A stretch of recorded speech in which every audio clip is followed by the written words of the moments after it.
A concentração dos atletas para a corrida adulta começou logo após a premiação das crianças. A Praça Poeta Daltemar Lima, no bairro Bom Pastor, foi o ponto de encontro para os alongamentos antes da competição. Homens, mulheres, casais, idosos e grupos orientados.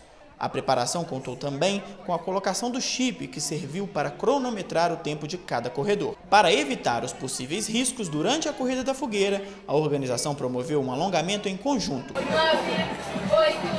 6, 5...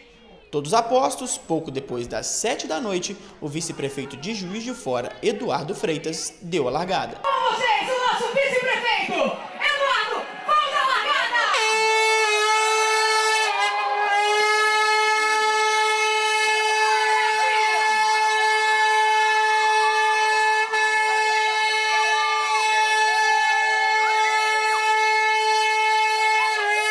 No percurso de 5 quilômetros, o campeão do masculino foi Fábio Teixeira Andrade. A do feminino foi a já consagrada Viviane Anderson.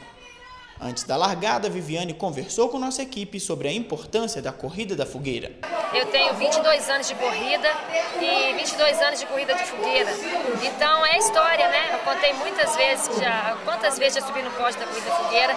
Então é tradição, a gente tem que estar cultivando, a gente tem que estar mantendo essa tradição. É a principal corrida da região, então é muito importante estar participando da corrida fogueira. E importante também a primeira corrida da fogueirinha. A gente tem que estar colocando as crianças para correr, incentivando, motivando, renovando, né?